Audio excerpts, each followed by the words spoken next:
네, 오늘 2월 3일 수요일입니다. 새벽 예배 나오신 우리 성도님들을 환영합니다. 또 축복합니다. 우리 말씀 나누기 전에 먼저 공동기도 제목으로 기도하는 시간 갖도록 하겠습니다. 기도하시겠습니다. 홍석화 집사의 암을 치료해 주십시오. 배옥진 집사의 뇌졸중을 치료해 주십시오. 언어가 회복되고 오른쪽 팔다리에 힘이 생겨나도록 해 주십시오. 과간나 집사의 허리를 치료해 주십시오. 고나다 집사가 다시 걷도록 해 주십시오. 최영승 형제의 어머니의 암을 치료해 주십시오. 김태남 집사를 회복시켜 주십시오. 오기선 어린이가 회복이 잘 되게 해 주십시오. 강봉 장로의 임파선 암을 치료해 주십시오. 오한 폐렴으로부터 우리를 지켜 주십시오. 예수님의 이름으로 기도합니다. 아멘. 아멘. 오늘 본문의 말씀은 마태복음 9장 27절부터 38절까지 말씀을 같이 나누겠습니다. 예수님께서 사역의 초기에 병자를 고치시고 환자를 고쳐내시는 일을 계속해 나갑니다. 그러면서 우리에게 믿음이 무엇인지를 가르치고 계십니다. 믿음이라는 것은 우리의 믿음의 대상인 예수님을 믿는 겁니다. 그런데 그 예수님을 어떤 것을 믿냐 하면 그 예수님이 무엇을 하실 수 있는지, 그분이 어떤 분인지 이것을 우리가 믿는 것입니다. 믿음이라는 것을 자기 확신으로 잘못 생각하는 분들이 계십니다. 내가 뭔가를 믿는 것, 내 믿음이 커가는 것, 여기에 이제 관심을 갖는 분들이 계십니다. 믿습니다. 자기 확신 이런 거죠. 여러분, 그런데 이것은 아무 소용이 없습니다. 내가 예수님을 모르면 자기 확신이 아무리 많아도 내가 예수님을 알지 못하면 그 믿음은 우리에게 어떤 일도 일어나지 못하게 만듭니다. 그런데 자기 확신과는 상관이 없이 믿음의 대상이신 예수님에 대한 믿음이 커가면, 그러면 그 믿음은 굉장한 일을 해낼 수 있는 것입니다. 이 차이를 좀 아셨으면 좋겠습니다. 자, 오늘도 마찬가지입니다. 오늘도 두 맹인이 예수님을 따라왔습니다. 자, 여러분 27절 한번 보십시오. 예수께서 거기에서 떠나실 새 두 맹인이 따라오매 소리질러 이르되 다윗의 자손이여 우리를 불쌍히 여기소서 하더니, 두 맹인이 예수님을 따라갔습니다. 계속 소리를 지면서 따라갑니다. 그런데 예수님께서 반응을 하지 않습니다. 반응을 하지 아니하시다가 28절에 보시면 예수께서 집에 들어가심에 맹인들이 그에게 나오거늘, 길에서부터 따라가서 소리를 지르며 예수님께 자기를 불쌍히 여기달라고 그랬는데 예수님께서 대답을 하지 않으세요. 그리고 집 안으로 들어가세요. 보통 사람 같으면 그냥 돌아갔을 것입니다. 돌아갔을 텐데 이 맹인들은 눈이 보이지 않는 사람에도 불구하고 끝까지 예수님을 따라갑니다. 그래서 집 안에 들어가서 앉아 계시는 예수님 앞에까지 나아갑니다. 이게 쉬운 일은 아니었죠. 이것은 절대 쉬운 일이 아니었습니다. 맹인이고 앞이 보이지 않고 얼마나 많은 사람들이 그 앞에 있었겠습니까? 그런데 그 사람들을 해치고 앞으로 나가서 예수님 앞까지 나갔다는 것은 이 사람들이 정말 예수님을 믿었다는 말입니다. 그리고 예수님만이 자기들의 문제를 해결할 수 있다는 그 믿음이 있었기 때문입니다. 그렇게 앞에까지 나갔습니다. 그랬더니 예수님께서 이렇게 말씀하십니다. 자, 그 다음 말씀 보시면요. 예수께서 이르시되 내가 능히 이 일 할 줄을 믿느냐? 예수님께서 이 사람들에게 묻는 그 믿음의 내용이 있습니다. 그 내용이 바로 내가 누구인지 아느냐 이 말입니다. 내가 무엇을 할 수 있는지를 네가 아느냐, 이렇게 말합니다. 네가 무엇을 믿느냐, 너의 믿음이 얼마나 크느냐, 이걸 말하는 게 아니고요. 네가 믿는 내가 어떤 일을 할 수 있을지 네가 알고 있느냐. 그래서 믿음의 대상이 되신 예수님에 대한 그 믿음에 대해서 물으십니다. 그랬더니 이 사람들이 이렇게 대답을 합니다. 대답하되 주여 그러하오이다 하니, 예, 예수님. 예수님께서 말씀만 하시면 우리 눈이 뜨여질 줄로 믿습니다. 예수님은 그런 능력을 가지고 계신 분이십니다. 하고 이 사람들이 대답을 했습니다. 자, 그랬더니 29절 보십시오. 이에 예수께서 그들의 눈을 만지시며 이르시되 너희 믿음대로 되라 하시니 그 눈이 밝아진지라. 예수님께서 말씀하십니다. 너희 믿음대로 될지어다. 그러니 눈이 밝아졌습니다. 지금 거듭 말씀드리는 거지만 지금 마태복음에 등장하는 모든 사람들의 믿음은 예수님에 대한 믿음입니다. 예수님이 어떤 분이신지 또 그분이 어떤 능력을 가지고 계신지 이 믿음을 그들이 가졌기 때문에 이 믿음을 보시고 예수님께서 고쳐주시는 것입니다. 자, 생각해 보십시오. 이 사람들이 어떻게 그 믿음을 갖게 되었을까요? 이 사람들은 소경입니다. 보지 못합니다. 그래서 들었겠죠. 예수라는 분이 계시는데 그분이 죽은 사람도 살려내시고 그분이 문둥병도 깨끗하게 하시고 예수님 앞에 나가면 병을 고침받지 못하는 사람들이 없더라. 다 되더라. 이런 이야기를 들으니까 이 사람들에게 그 예수에 대한 소망이 생겨난 겁니다. 그 믿음이 그 마음 가운데 생겨난 것입니다. 여러분, 우리도 마찬가지라고 생각합니다. 제가 거듭 말씀드리는 거지만 우리가 성경을 공부하고 읽고 설교를 듣고 하는 이유가 뭐냐 하면 딱 한 가지입니다. 그것은 우리의 믿음의 대상이신 예수님과 하나님이 어떤 분인지를 알아가는 것입니다. 그리고 우리 마음에 그렇게 성경을 읽고 예수님을 묵상하고 예수님에 대해서 공부하고 그분에 대해서 내가 알아가다 보면 나도 모르게 내 마음 가운데 믿음이 생겨납니다. 그리고 그 믿음을 가지고 주님 앞에 나가는 것입니다. 그런데 내 마음에 믿음이 없으면 예수님 앞에 나가지를 못하는 겁니다. 이제 그 다음에 왜 그런지가 기록되어져 있습니다. 내 마음에 예수님에 대한 믿음이 없으면 자기 확신이 아무리 강하다 하더라도 믿음의 대상이신 예수님에 대한 믿음이 없으면 그러면 주님 앞에 나가지 못하는 것입니다. 제가 바라기는 우리 사랑하는 성도님들께서 이런 믿음이 다 있었으면 좋겠습니다. 세월이 가면 갈수록 내가 교회에 와서 성경을 읽고 공부하고 설교를 듣고 그 세월이 깊어지면 깊어질수록 반드시 우리 안에서 날로 자라가야 할 것이 있습니다. 그게 예수님에 대한 하나님에 대한 믿음이 자라가야 하는 것입니다. 그 믿음이 저와 여러분을 구원할 뿐만 아니라 우리의 삶에 필요한 은혜까지도 부어지게 되는 것입니다. 자, 그런데 믿음이 자라나지만 예수님을 똑같이 보고 있습니다. 예수님을 똑같이 보고 그 동시대를 살았던 사람들 가운데 믿음이 전혀 자라지 않는 사람들이 있습니다. 자, 왜 믿음이 자라지 않는지를 보여주는 사건이 있었습니다. 보십시오.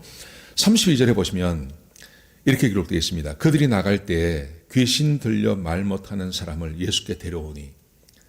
자, 예수님께서 집 안에 들어가셨습니다. 2명의 소경이 들어와서 고침을 받고 나갔습니다. 얼마나 놀라운 일입니까? 그뿐만 아니라 그 다음에 귀신 들려서 말 못하는 사람이 예수님 앞으로 나왔습니다. 근데 33절에 보시면요. 귀신이 쫓겨나고 말 못하는 사람이 말하거늘 예수님께서 또한 그 사람의 믿음을 보셨겠죠. 그를 데리고 온 사람들의 믿음을 보셨겠죠. 그래서 귀신을 쫓아내셨습니다.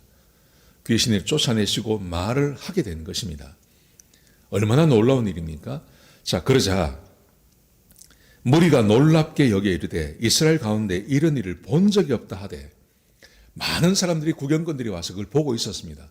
보고 있는데 눈앞에서 두 사람의 소경이 눈을 뜨고 나갔습니다. 이어서 귀신 들려서 말 못하는 사람이 귀신이 쫓겨나가고 말을 하게 되는 것입니다. 그 현상을 본 사람들이, 그 현장에 있었던 사람들이 놀랍게 여겼습니다. 와, 이게 정말 놀라운 일이다. 이스라엘 가운데 지금까지 이런 일을 들어본 적도 없고 본 적도 없다. 사람들이 다 감탄을 했습니다. 그러고 있는데 자 보십시오. 한 종류의 사람들이 있습니다. 34절에 보시면요. 바리새인들은 이르되 그가 귀신의 왕을 의지하여 귀신을 쫓아낸다 하더라. 거기에 바리새인들이 있었습니다. 바리새인들도 소경이 눈을 뜨는 걸 봤고 벙어리가 귀신이 쫓겨나서 말을 하는 것을 똑같이 봤습니다. 근데 이 사람들은 이렇게 말합니다. 아, 저런 능력을 행하는 것은 귀신의 왕, 바알세불, 귀신의 왕을 의지해서 귀신을 쫓아내는 거야. 예수님께서 행하시는 그 기적을 비하하고 있습니다. 예수님께서 행하시는 그 기적을, 기적을 될 수 있으면 믿지 않으려고 합니다. 왜 그럴까요? 이 바리새인들은 왜 그럴까요? 몇 가지 이유가 있습니다. 첫 번째 이유는요, 교만입니다. 교만. 자기들이 종교 지도자들입니다.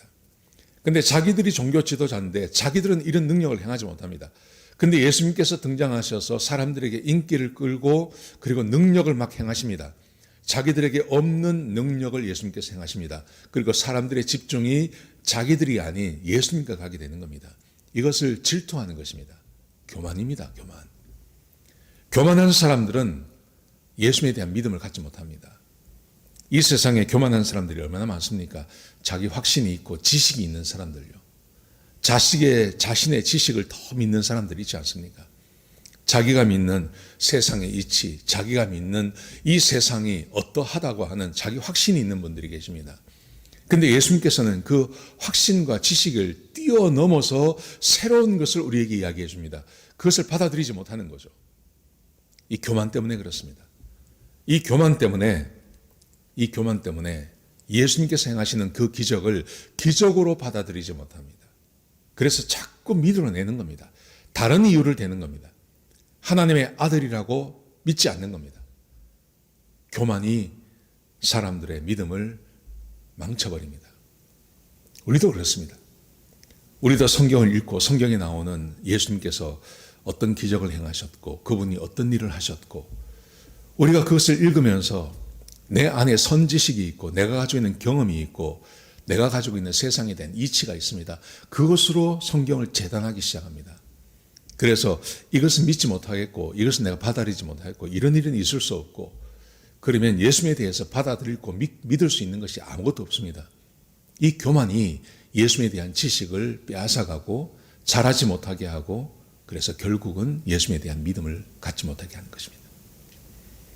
두 번째는 이 사람에게는 문제가 없는 겁니다. 이 사람에게는 문제가 없습니다. 병도 없고요. 아주 건강하고요. 그리고 앞을 못 보는 것도 아니고요. 말도 할 수 있고요. 재산도 있고요. 부족한 것이 없습니다. 부족한 것이 없으니 객관적으로 보지 못합니다. 그리고 이것을 항상 먼 다른 사람의 문제로 바라보기 시작합니다. 어제 말씀해 보시면 관리 중에 관리라는 것은 바리새인이나 이런 사람 아니겠습니까? 이 기득권층 아닙니까? 근데 이 사람 중에 자기 딸이 죽었어요. 필요가 있는 겁니다. 필요가 생기니 그 필요를 해결해 줄 수 있는 것에 대해서 생각하다가 예수님을 바라보게 되는 겁니다. 그 필요 때문에 예수님을 보게 되는 겁니다. 그 필요 때문에 예수님을 보게 되고 예수님을 관찰하게 되고 예수님에 대한 믿음이 생겨나기 시작하고 그래서 예수님 앞에 나갔습니다. 그리고 예수님을 인정하게 되는 겁니다. 그런데 이 바리새인들에게는 문제가 없습니다. 아무런 문제가 없습니다. 예수님께서 하나님의 아들이시고 그 많은 능력을 행하시지만 자기에게 필요한 것이 없으니 그 예수님은 자기에게 소중한 존재가 못 되는 거죠. 그래서 예수님에 대해서 알려고 하지도 않습니다. 그래서 예수님께서 행하신 일을 비하하며 귀신 들렸다고 이야기하는 것입니다. 전 지금도 마찬가지라고 생각합니다. 우리의 삶에 필요가 없는 것, 모든 것이 완벽하게 다 채워지는 것, 얼마나 좋은 겁니까? 근데 그게 좋은 게 아닙니다. 오히려 우리의 삶에는 부족한 것이 있고 모자라는 것이 있어서 그 부족하고 모자란 것을 가지고 주님 앞에 나갈 수 있는 것이 훨씬 좋은 겁니다. 여러분, 그러므로 너무 내 삶의 모든 것을 다 채우려고 애쓰지 마십시오. 그리고 없는 것에 대해서 아파하지 마십시오. 그 없는 것이 있기 때문에 내가 하나님을 바라보게 되는 것입니다. 그 부족한 것이 있기 때문에 하나님을 인정하게 되고 하나님께 기도하게 되고 하나님을 더 바라보게 되는 것입니다. 이게 얼마나 복된지 모릅니다. 이 바리새인보다는요, 어쩌면 평생을 소경으로 살았던 이 두 사람이 훨씬 복된 사람입니다. 그리고 귀신 들려서 말 못하는 이 사람이 훨씬 복된 사람입니다. 아무것도 부족함이 없어서 예수님에 대해서 비하하고 귀신 들렸다고 말하는 이 바리새인, 얼마나 저주받은 인생입니까? 여러분, 그러므로 우리의 삶에 부족함이 있다는 것은 굉장히 좋은 겁니다. 그 부족함이 없는 삶이 예수님에 대한 믿음을 생겨나지 못하게 만드는 것입니다. 자, 보십시오. 두 소경, 부족한 것이 굉장히 많습니다. 얼마나 사는 게 불편했습니까? 근데 예수님에 대한 소문이 들려오니까 믿음이 자라기 시작하고 결국은 주님 앞에 와서 고침받고 하나 예수님을 믿게 되고 그 영혼이 구원받게 됩니다. 근데 이 사람, 이 바리새인, 부족함이 없어서 그는 아무것도 부족한 것이 없어서 믿음이 자라지 못하고 예수님을 귀신의 왕이라고, 귀신 들렸다고 말합니다. 얼마나 저주받은 인생입니까? 여러분, 그러므로 우리의 삶에 부족함이 있는 것, 이것은 굉장히 좋은 겁니다. 그 다음 말씀해 보시면 예수님의 마음이 나옵니다. 예수님의 마음. 이 예수님의 마음이 어떤 거냐 하면, 자 보십시오. 35절에 보시면 예수께서 모든 도시와 마을을 두루다니사 그들의 회당에서 가르치시며 천국 복음을 전파하시며 모든 병과 모든 약한 것을 고치시니라. 그리고 이렇게 보십니다. 무리를 보시고 불쌍히 여기시니 이는 그들이 목자 없는 양과 같이 고생하며 기진함이라. 무리를 바라보시면서 예수님을 따라오는 그 무리를 바라보시면서 예수님께서 불쌍히 여기십니다. 목자 없는 양 같다고 말씀하십니다. 여러분, 그런데 자기는 불쌍하지 않다고, 나는 불쌍하지 않아, 나는 목자 필요 없어 하는 사람들이 있습니다. 그 사람들이 바리새인들입니다. 사두개인들입니다. 장로들입니다. 서기관들입니다. 그 당시에 이스라엘을 지배하고 있던 지배계층, 돈도 있고 권세도 있고 모든 것을 다 가진 사람들, 이 사람들은 예수님이 필요 없다고 말하는 거죠.